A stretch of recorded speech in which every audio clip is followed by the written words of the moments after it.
Hey, welcome back. Thanks for listening.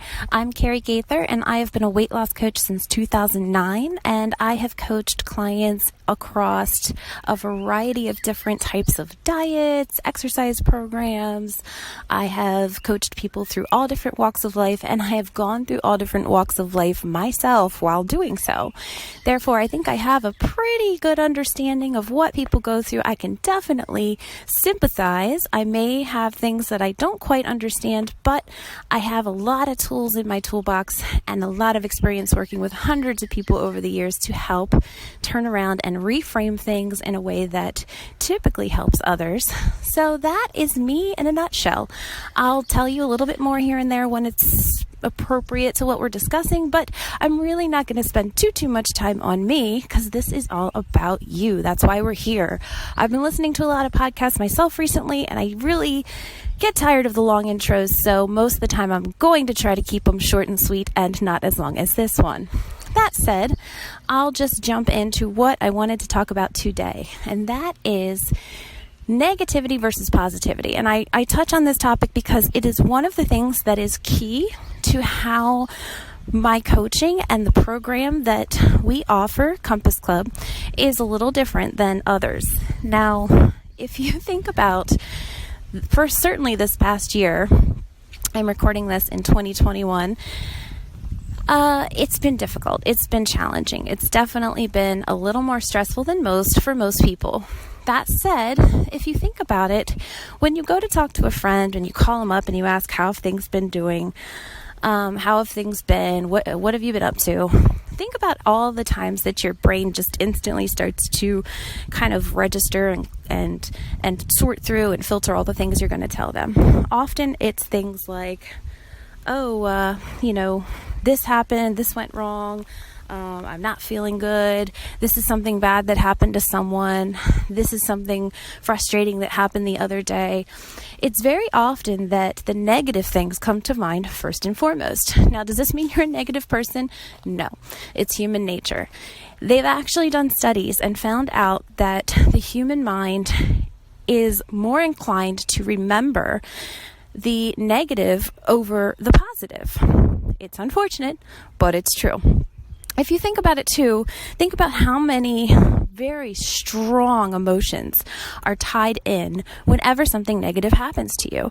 When, say, you find out a friend or a coworker spoke about you or said something bad about you, how frustrating is that? When you feel that indignation or that anger or resentment boil up in you, whether it's because of a fight with someone, or maybe a client or a customer treated you poorly and you feel like you have to stay professional and you can't defend yourself, or if some other scenario is making you feel like you cannot respond accordingly or is going to lead to confrontation. There are some extremely strong emotions tied with that.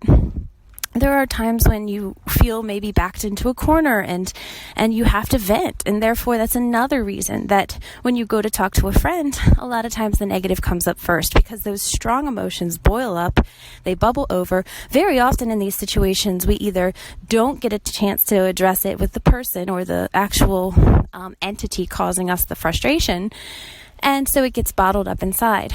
Now, a positive thing could happen, and while it's wonderful, maybe we get a compliment, we get maybe a promotion or anything cool, and you might celebrate for a night or be super excited for a few hours, but very often it doesn't have that same fervor when it comes to the emotional state that you feel when something positive happens. Again, unfortunate.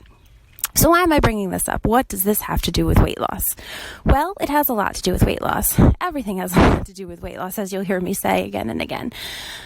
Basically, your overall mindset ties in a lot with how your actions are. And knowing that you're naturally more inclined to focus on the negative and focus on the things that are frustrating, it's important to keep that in the back of your mind and make sure that that doesn't keep you from doing a workout. That doesn't get you off on the wrong track where you're like, you know what, forget it. I'll just go ahead and, try to eat healthy later. I've got a dinner this evening that's going to throw me off track, so I just shouldn't even bother at all today.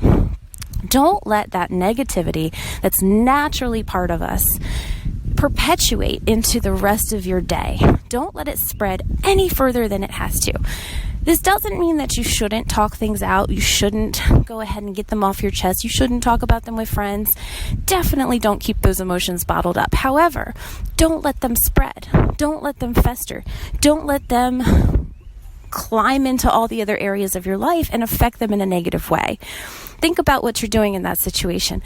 Say it was a coworker that stabbed you in the back and you're, so frustrated about it. You might then turn around and, without them even realizing it whatsoever, let them affect your sleep, let them affect your progress on the scale. You're creating a situation where their actions have now affected you in a variety of different negative ways if you allow them to. And they've won. They've become this ruling feature in your life.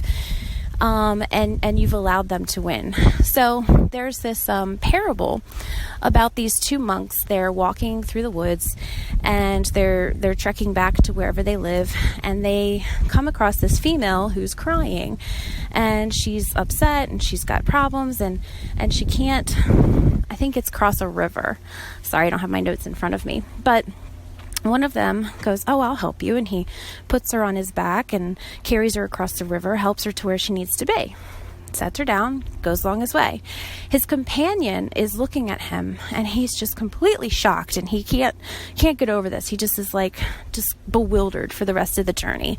Finally, the first guy says to him, "What's wrong? What is it?" He says, "Well, we're not supposed to talk to females. You're not supposed to continue. You're not supposed to speak with them. You're not supposed to engage with them, interact with them in any way, shape, or form." And the first guy says, "Well, I put her down and left her back there. It seems you haven't." So in this situation, it's pointing out that while you might deal with a problem or deal with a frustration in that moment and do it just the way that you need to and the way that you think is necessary, don't let it fester. Don't let it continue to get you off track. Don't let it continue to keep you in that negative state of mind. And knowing how hugely effective your overall state of mind and your emotions and your attitude are day to day, in then helping determine how your day is going to go, what good things are going to happen, what bad things are going to happen. Knowing that your overall happy, upbeat, or frustrated and negative attitude is going to play a role in your daily activities. That is why that is something that we harp on and we talk about on a regular basis. That is why it is one of the key factors. It's right in our tagline that we discuss day in and day out with our members here in this podcast. And you'll hear me talk about this over and over if you continue listening. Your positivity is going to take you so much further than any other knowledge you could possibly gain.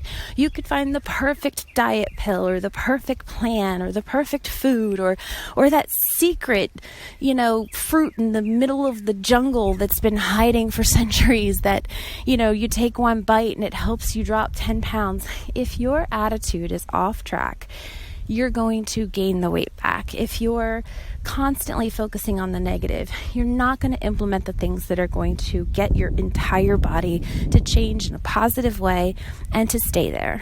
And ultimately, maybe even if you do, go ahead and prove me wrong, you're still just not going to enjoy your life as much as you possibly should.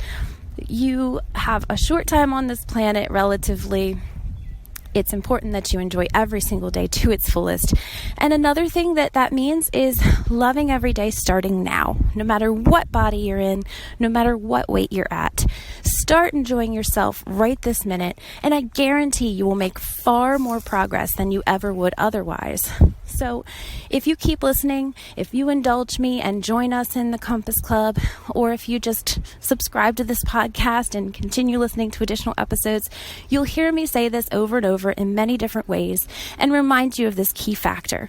Put a smile on your face, put your favorite song on, go listen to it right now and see if you can infuse a little bit more positivity into your day today. And just go ahead and do it as a as a challenge. See if it improves your day the slightest bit.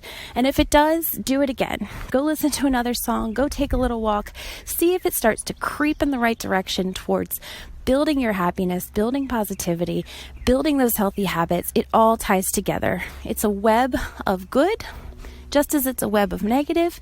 Let's pull you in the right direction. Let's make a conscious effort to push you in the direction of positivity, of happiness, of joy.